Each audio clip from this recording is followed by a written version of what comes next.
अध्याय 14। नॉर्वे का सीढ़ीदार ड्रैगन नोबर्ट। जितना उन्होंने सोचा था क्विल उससे ज्यादा बहादुर निकला। आने वाले सप्ताहों में वह पीला और दुबला जरूर होता जा रहा था, परंतु ऐसा नहीं लग रहा था जैसे उसने हार मान ली हो।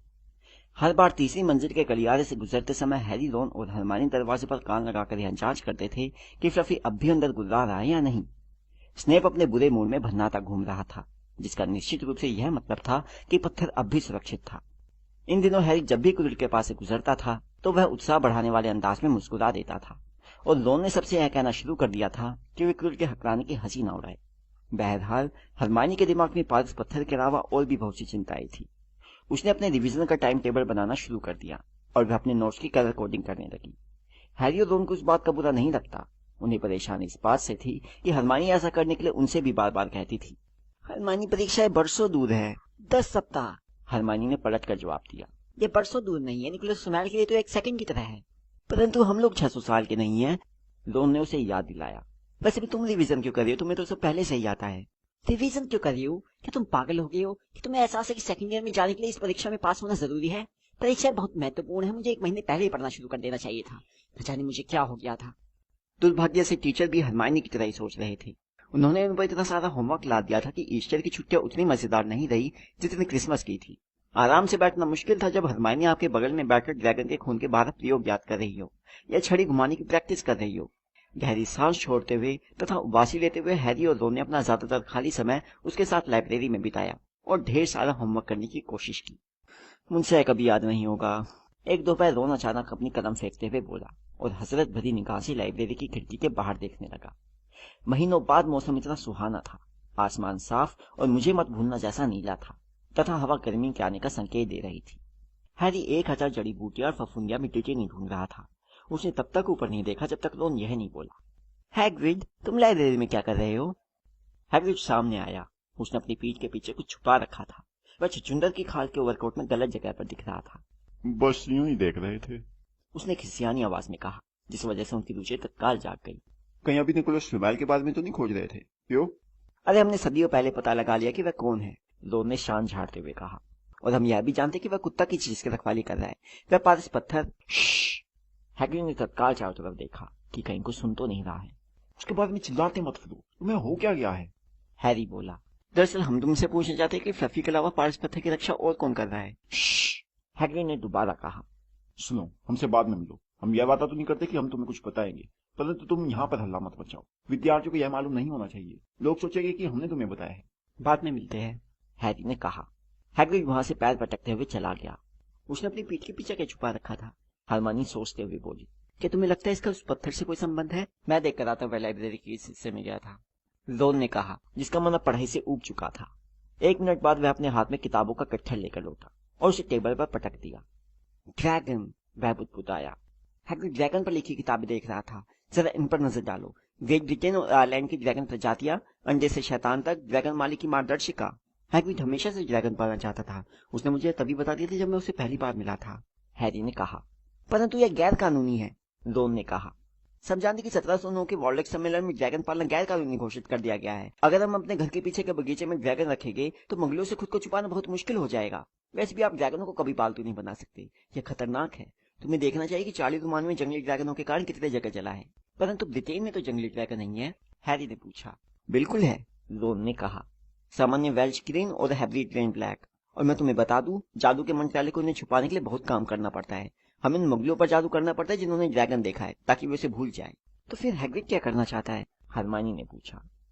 जब उन्होंने 1 घंटे बाद रखवाले की झोपड़ी का दरवाजा खटखटाया तो उन्हें यह देखकर आश्चर्य हुआ कि सभी पर्दे बंद थे। हैग्रिड ने पूछा, कौन है? इसके बाद ही उसने उन्हें अंदर आने दिया और उनके अंदर घुसते दरवाजा जल्दी से बंद कर दिया। अंदर बहुत गर्मी थी। हालांकि आज काफी गर्मी थी, इसके बावजूद अंगीठी में आग धधक रही थी। हैग्रिड ने उनके लिए चाय बनाई और उन्हें सैंडविच दिए, जिन्हें लेने से उन्होंने मना कर दिया। तो तुम हमसे कुछ पूछना चाहते थे? हाँ, हैरी ने कहा। घुमा फिराकर पूछने से कोई फायदा नहीं था। हम सोच रहे थे कि क्या तुम हमें बता सकते हो कि फ्लफी के अलावा पारस पत्थर की रक्षा और कौन कर रहा है? हैग्रिड ने उसकी तरफ घूर कर देखा। बिल्कुल नहीं, हम नहीं बता सकते, उसने कहा। पहली बात तो यह है कि हम खुद ही नहीं जानते। दूसरी बात, तुम लोग पहले ही बहुत कुछ जान चुके हो, इसलिए अगर हम बता भी सकते तो भी तुम्हें कुछ नहीं बताते। वह पत्थर यहाँ पर एक बहुत अच्छे कारण से है। उसे ग्रीनगोट से लगभग चुरा लिया गया था।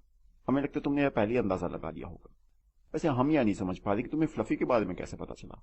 हैग्रिड रहने भी दो, तुम हमें बताना ही नहीं चाहते, वरना तुम तो हर बात जानते हो। यहाँ जो भी होता है उसके बारे में तो तुम्हें सब पता रहता है। हरमानी ने चापलूसी भरी भावुक आवाज में कहा। हैग्रिड की दाढ़ी हिली और वे समझ गए कि वह मुस्कुरा रहा था। हम तो सिर्फ यह सोच रहे थे कि रखवाली का इंतजाम किस किस ने किया है, हरमानी ने कहा। हम सोच रहे थे कि डम्बलडोर ने मदद लेने के अलावा तुम्हारे अलावा और किस पर भरोसा किया होगा। इन शब्दों को सुनकर हैग्रिड का सीना गर्व से फूल गया। हैरी और रोन हरमानी की तरफ देखकर मुस्कुराए। अच्छा, हमें लगता तुम्हें यह बताने से कोई नुकसान हो सकता है। देखो, उन्होंने फ्लफी को हमसे उधार दिया, फिर कुछ टीचर्स ने जादू किया, प्रोफेसर स्प्राउट, प्रोफेसर फिटविक, प्रोफेसर मैकगोनिगल, उसने अपनी उंगलियों पर नाम गिनते हुए कहा, प्रोफेसर क्विल, और जाहिर डम्बलडोर ने भी खुद भी कुछ काम किया। परंतु यह कि हम किसी का नाम भूल रहे हैं। अरे हाँ, प्रोफेसर स्नेप। स्नेप? हाँ, तुम कहीं अभी उसी गलतफहमी में तो नहीं हो। देखो, स्नेप पत्थर को चुराने की फिराक में नहीं है, उन्होंने तो उसकी रक्षा करने में मदद की है। हैरी जानता था कि रोन और हरमानी भी वही सोच रहे होंगे जो वह सोच रहा था।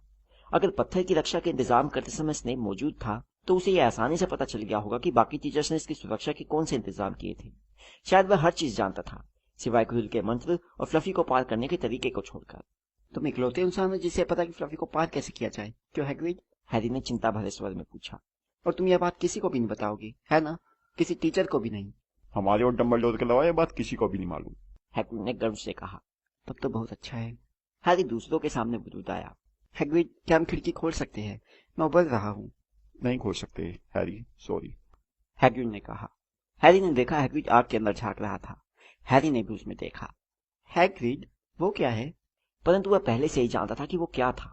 आग के बीचों बीच केतली के नीचे एक बड़ा काला अंडा था। हैग्रिड ने घबराहट में अपनी दाढ़ी से खेलते हुए कहा, वह तो, अरे, तुम्हें कहाँ मिल गया हैग्रिड? रोन ने कहा और आग के पास जाते हुए अंडे को गौर से देखा। यह तो बहुत महंगा होगा। हमने इसे शर्त में जीता है, हैग्रिड बोला। कल रात हम गांव में कुछ पैक पीने गए और वहां पर एक अजनबी के साथ ताश खेलने लगे। हमें लगता है वह इससे छुटकारा पाकर बहुत खुश हुआ था, कसम से। परंतु जब अंडा फूटेगा तब तुम क्या करोगे? हरमाइनी ने कहा। हम कुछ किताबें पढ़ रहे हैं, हैग्रिड ने कहा और अपने तकिए के नीचे से एक बड़ी किताब निकाली। इसे हम लाइब्रेरी से लाए थे, आनंद और लाभ के लिए ड्रैगन पालना। ये थोड़ी पुरानी है परंतु इसमें सब कुछ दिया है। अंडे को आग में रखो क्योंकि उसकी मांस पर फूंक मारती है, तो हर आधा घंटे बाद इसे एक बाल्टी ब्रांडी में चिकन का खून मिला कर दो। और यह देखो अलग अलग अंडों को कैसे पहचाना जाए। हमारे पास जो है वह नॉर्वे का सीढ़ीदार ड्रैगन है। यह दुर्लभ है।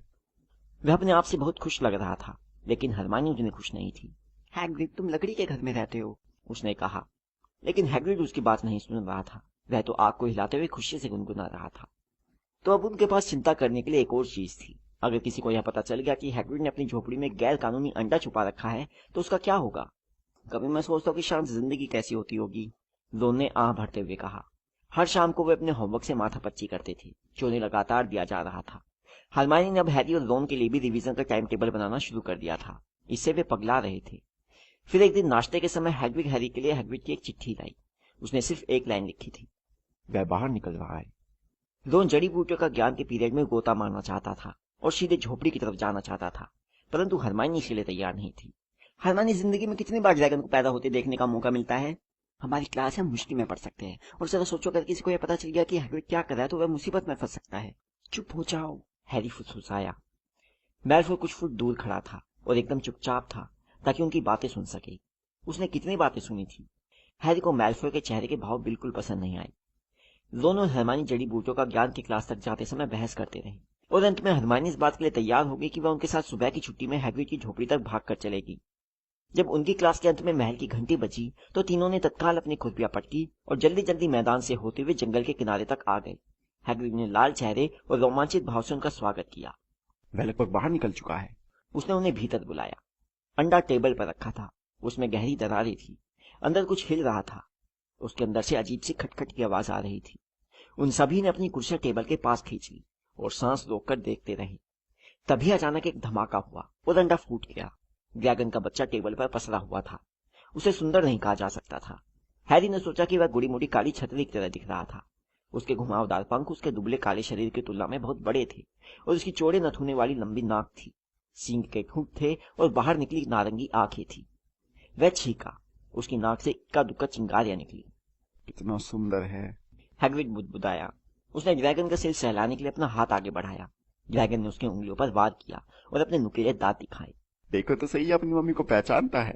हैग्रिड ने कहा। हैग्रिड, हरमाइनी बोली, नॉर्वे का सीढ़ीदार ड्रैगन कितनी तेजी से बढ़ता है? हैग्रिड जवाब देने ही वाला था कि तभी उसके चेहरे का रंग उड़ गया। वह उछलकर खड़ा हुआ और खिड़की की तरफ लपका। क्या बात है? पर्दों की दीवार में से कोई देख रहा था। एक बच्चा था। वह स्कूल की तरफ भाग रहा है। हैरी ने लपक कर दरवाजा खोला और बाहर देखा। इतनी दूर होने पर भी पहचानने में कोई गलती नहीं हो सकती थी। मैल्फॉय ने ड्रैगन को देख लिया था। अगले सप्ताह के दौरान मैल्फॉय के चेहरे पर थिरकती मुस्कान में कुछ ऐसा था जिसे देखकर हैरी, रोन और हरमाइनी बहुत परेशान हो जाते थे। उन्होंने अपना ज्यादातर खाली समय हैग्रिड की अंधेरी झोपड़ी में बिताया ताकि वो उसे समझा सके। इसे जाने दो, हैरी ने आग्रह किया। इसे आजाद कर दो। हम ऐसा नहीं कर सकते, हैग्रिड ने कहा। यह भी बहुत छोटा है, यह मर जाएगा। उन्होंने ड्रैगन की तरफ देखा।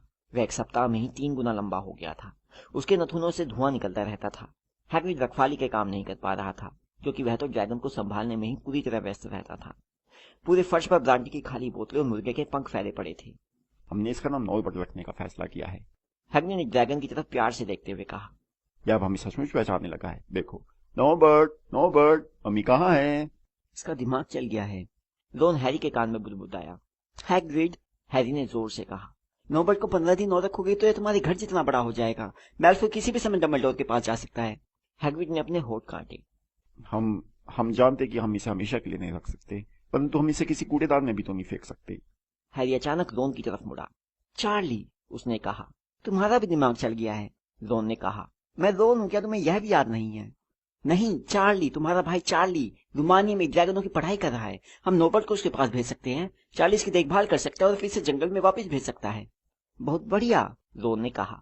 इस बारे में क्या ख्याल है हैग्रिड? और अंत में हैग्रिड तैयार हो गया कि वे चार्ली के पास उल्लू भेजकर उससे पूछ सकते हैं। अगला सप्ताह गुजर गया। बुधवार की रात को हरमाइनी और हैरी हॉल में अकेले बैठे थे। बाकी सभी काफी पहले बिस्तर पर जा चुके थे। दीवार पर लगी घड़ी ने 12 बजाए ही थे कि तभी तस्वीर का छेद खुला और अचानक हवा में से रोन प्रकट हुआ। जब उसने हैरी का दृश्य चौका उतारा, वह हैग्रिड की झोपड़ी तक गया था ताकि नॉर्बर्ट को भोजन देने में उसकी मदद कर सके, जो अब बक्से भर भर कर मरे चूहे खा रहा था। उसने मुझे काट लिया, रोन ने कहा और उन्हें अपना हाथ दिखाया जो खून से सने रुमाल में लिपटा हुआ था। अब मैं 1 सप्ताह तक कलम नहीं पकड़ पाऊंगा। मैं तुम्हें बता दूं, ड्रैगन वह सबसे भयानक जानवर जो मैंने आज तक देखा है। परंतु जिस तरह हैग्रिड उसकी बात करता है, उसे सुनकर आपको लगेगा जैसे वह खरगोश का नन्हा मुन्ना नाजुक बच्चा हो। जब उसने मुझे काटा तो हैग्रिड ने मुझे डांटा कि मैंने उसे डरा दिया था, और जब मैं वहां से आया तो हैग्रिड उसे लोरी सुना रहा था। अंधेरी खिड़की पर एक दस्तक हुई। हैग्रिड, हैरी ने कहा और उसे जल्दी से अंदर घुसा लिया। चार्ली का जवाब लेकर आई होगी। इकट्ठे चिट्ठी पढ़ने के लिए उन तीनों ने अपने सिर पास पास किए। प्रिय रोन, तुम कैसे हो? पत्र के लिए धन्यवाद। मुझे नॉर्वे का सीढ़ीदार ड्रैगन रखने में खुशी होगी, परंतु उसे यहाँ तक लाना आसान नहीं है। मुझे लगता है सबसे अच्छा यही रहेगा कि तुम उसे मेरे दोस्तों के साथ भिजवा दो, जो मुझसे मिलने के लिए अगले सप्ताह आ रहे हैं। समस्या यह है कि उन्हें गैर कानूनी ड्रैगन ले जाते हुए कोई देख न ले। क्या तुम शनिवार को आधी रात के समय ड्रैगन को सबसे ऊंचे टावर पर ले जा सकते हो? वे लोग तुमसे वहां मिल सकते हैं और अंधेरे में उसे ले जा सकते हैं। मुझे इस पत्र का जवाब जल्दी से जल्दी भेजो। प्यार सहित, चार्ली। उन्होंने एक दूसरे की तरफ देखा। हमारे पास सदृश्य चोगा है, हैरी ने कहा। यह काम खास मुश्किल नहीं होना चाहिए। मुझे लगता है चोगा इतना बड़ा है कि ये हम दोनों और नॉर्बर्ट को ढक लेगा। वे दोनों उसकी बात से सहमत हो गए। इसी से आप समझ सकते थे कि उनका पिछला सप्ताह कितना बुरा गुजरा था। नॉर्बर्ट से और मैल्फॉय से छुटकारा पाने के लिए वे कुछ भी करने के लिए तैयार थे। एक समस्या थी। रोन के जिस हाथ में ड्रैगन ने काटा था वह अगली सुबह तक सूजकर दुगना मोटा हो गया। रोन नहीं जानता था कि क्या मैडम पोम्फ्री के पास जाना ठीक रहेगा। क्या वे ड्रैगन के काटने के निशान को पहचान जाएगी? बहरहाल दोपहर तक उसके पास कोई विकल्प नहीं बचा था। घाव का रंग गहरा हरा हो चुका था। यह साफ दिख रहा था कि नॉर्बर्ट के दांत जहरीले थे। हैरी और हरमाइनी दिन के अंत में भागते हुए हॉस्पिटल गए, जहां उन्हें रोन बिस्तर में बुरी हालत में मिला। सिर्फ मेरे हाथ की बात नहीं है, वह फुसफुसाया। हालांकि ऐसा लगता है जैसे टूट कर गिरने ही वाला है। मैल्फॉय ने मैडम पोम्फ्री से यह कहा कि वह मुझसे किताब लेना चाहता है ताकि वह अंदर आ सके और मुझ पर अच्छी तरह हंस सके। वह उन्हें यह बताने की धमकी दे रहा था कि मुझे सचमुच किसने काटा था। मैंने मैडम पोम्फ्री से कहा था कि मुझे कुत्ते ने काटा है, परंतु मुझे लगता है उन्हें मेरी बात पर विश्वास हुआ होगा। मुझे उसे क्विडिच मैच में नहीं मारना चाहिए था, इसलिए वह सब कर रहा है। हैरी और हरमाइनी ने रोन को शांत करने की कोशिश की। शनिवार को आधी रात को सब कुछ ठीक हो जाएगा, हरमाइनी ने कहा, परंतु इसे रोन को जरा भी तसल्ली नहीं हुई। इसके बजाय वह सीधे होकर बैठ गया और पसीना पसीना हो गया। शनिवार को आधी रात को, उसने फटी आवाज में कहा। अरे नहीं, मुझे अभी अभी याद आया। चार्ली की चिट्ठी उसी किताब में थी जो मैल्फॉय ले गया है। उसे पता चल जाएगा कि हम नॉर्बर्ट से पीछा छुड़ा रहे हैं। हैरी और हरमाइनी को जवाब देने का मौका नहीं मिला। मैडम पोम्फ्री उसी पल वहां आ गई और उन्होंने उन लोगों को यह कहकर वहां से भगा दिया कि रोन को नींद की जरूरत थी। योजना बदलने के लिए बहुत देर हो चुकी है। हैरी ने हरमाइनी को बताया, हमारे पास इतना समय नहीं है कि हम चार्ली के पास एक और बिल्लू भेज सके, और शायद नोबर्ट से पीछे छुड़ाने का इकलौता मौका होगा। हमें जोखिम लेना होगा, और फिर हमारे पास अदृश्य चोगा भी तो है। मैल्फॉय उसके बारे में नहीं जानता है। जब वे हैग्रिड को यह बताने गए तो उन्हें उसका कुत्ता फैंग बाहर बैठा मिला, जिसके पूंछ में पट्टी बंधी थी। हैग्रिड ने उनसे बात करने के लिए खिड़की खोली। हम तुम्हें अंदर नहीं आने देंगे, वह हाफते हुए बोला। नॉर्बर्ट अभी बहुत गुस्से में है। वैसे ऐसा कुछ नहीं जो हम ना संभाल सके। जब उन्होंने उसे चार्ली की चिट्ठी के बारे में बताया तो उसकी आंखों में आंसू भर आए। हालांकि इसकी यह वजह भी हो सकती थी कि नॉर्बर्ट ने उसी समय उसके पैर में काटा था। हाँ ठीक है, उसने सिर्फ हमारा जूता ही काटा है, यूं ही खेल रहा है, आखिर वह बच्चा ही तो है। बच्चे ने अपनी पूंछ दीवार पर मारी, जिससे खिड़कियां हिल गई। हैरी और हरमाइनी वापस महल लौट आए और यह सोचने लगे कि शनिवार जल्दी से क्यों नहीं आ जाता। जब नॉर्बर्ट को अलविदा कहने का समय आया तो उन्हें हैग्रिड की हालत पर अफसोस हुआ होता, अगर वे इस बात को लेकर चिंतित नहीं होते कि उन्हें कितना कुछ करना था। रात बहुत अंधेरी और बादलों से भरी थी, और उन्हें हैग्रिड की झोपड़ी तक पहुंचने में थोड़ी देर हो गई, क्योंकि वे पीव्स के रास्ते से हटने का इंतजार कर रहे थे, जो प्रवेश हॉल में दीवार के साथ टेनिस खेल रहा था। हैग्रिड ने नॉर्बर्ट को एक बड़े बक्से में पैक करके तैयार रखा था। पिछले सफर के लिए हमने बहुत से चूहे और गांड भी रख दी है, हैग्रिड ने रुंधे गले से कहा। और हमने उसमें टेडी बियर भी रख दिया है, ताकि वह अकेलापन महसूस ना करे। बक्से के अंदर से आवाजें आ रही थी, जिन्हें सुनकर लगा जैसे टेडी बियर का सिर फाड़ दिया गया हो। बाय बाय नॉर्बर्ट, हैग्रिड सुबका जब हैरी और हरमाइनी ने बक्से को अदृश्य चौके में ढक लिया और खुद भी उसके नीचे आ गई। मम्मी तुम्हें कभी नहीं भूलेगी। वे नहीं जानते थे कि वे बक्से को महल के ऊपर तक किस तरह लेकर गए। जब वे प्रवेश हॉल में संगमरमर की सीढ़ियों पर नॉर्बर्ट को उठाकर अंधेरे गलियारों में ले गए तो आधी रात होने वाली थी। एक और सीढ़ी, फिर एक और। हैरी के शॉर्टकट से भी काम आसान नहीं हुआ। बस पहुंच गए, हैरी ने हाफते हुए कहा जब वे सबसे ऊंचे टावर के नीचे वाले गलियारे में पहुंचे। तभी उनके सामने अचानक हुई हलचल की वजह से उनके हाथ से बक्सा लगभग छूट गया। वे यह भूल गए थे कि वे पहले से ही अदृश्य थे, इसलिए वे छाया में दुबक गए और दो लोगों की परछाइयों को घूरते रहे, जो उनसे 10 फुट की दूरी पर गुत्थम गुत्था थे। एक लैंप जल रहा था। प्रोफेसर मैगोनिगल ने चौकड़ी वाला ऊनी ड्रेसिंग गाउन पहने थी। उनके बाल जोड़े में जाली से बंधे थे और उन्होंने मैल्फॉय का कान पकड़ रखा था। डिटेंशन, वे चिल्लाई, और नाकशक्ति के 20 पॉइंट कम हो गई। आधी रात को बाहर घूम रहे, तुम्हारी हिम्मत कैसी हुई? आप समझ नहीं रही है प्रोफेसर, हैरी पॉटर आने वाला है, उसके पास ड्रैगन है। क्या बकवास है, तुम इस तरह का झूठ कैसे बोल सकते हो? चलो मैल्फॉय, मैं तुम्हारे बारे में प्रोफेसर स्नेक से बात करूंगी। इसके बाद टावर तक जाने वाली ऊंची घुमावदार सीढ़ियां पार करना दुनिया का सबसे आसान काम था। जब वे रात की ठंडी हवा में बाहर पहुंचे तो उन्होंने अपना चोगा उतारकर फेंक दिया और खुश हुए कि वे एक बार फिर से खुली हवा में ठीक से सांस ले सकते थे। हरमाइनी तो जैसे नाचने लगी। मैल्फॉय को सजा मिल गई, मैं गा सकती हूँ, गाना मत। हैरी ने उसे सलाह दी। मैल्फॉय पर हंसते हुए उन्होंने इंतजार किया। नॉर्बर्ट अपने बक्से में धमा चौकड़ी कर रहा था। लगभग 10 मिनट बाद 4 जादुई झाड़ुएं अंधेरे में फिसलती हुई नीचे आई। चार्ली के दोस्त खुश मिजाज थे। उन्होंने हैरी और हरमाइनी को रस्सियों का वह झूला बताया जो वे साथ लेकर आए थे, जिससे वे नॉर्बर्ट को झुलाते हुए ले जाने वाले थे। उन लोगों ने नॉर्बर्ट को रस्सियों से ठीक तरह से बांधने में मदद की, और फिर हैरी व हरमाइनी ने सबसे हाथ मिलाया और उन्हें धन्यवाद दिया। आखिरकार नॉर्बर्ट जा रहा था, चला गया था। वे एक बार फिर घुमावदार सीढ़ियों से नीचे उतरे। अब जब नॉर्बर्ट की चिंता उनके दिमाग से निकल गई थी तो उनके दिल उतने ही हल्के थे जितने कि उनके हाथ। अब कोई ड्रैगन नहीं था। मैल्फॉय को डिटेंशन मिल गई थी। उनके सुख को कौन सी चीज कम कर सकती थी? इसका जवाब सीढ़ियों के नीचे उनका इंतजार कर रहा था। जैसे उन्होंने गलियारे में कदम रखा, फिल्च का चेहरा अचानक अंधेरे से बाहर निकलकर उनके सामने आ गया। ओ ओ ओ, फिल्च फुसफुसाया, हम मुसीबत में फंस गए हैं। वे अपना दृश्य चौका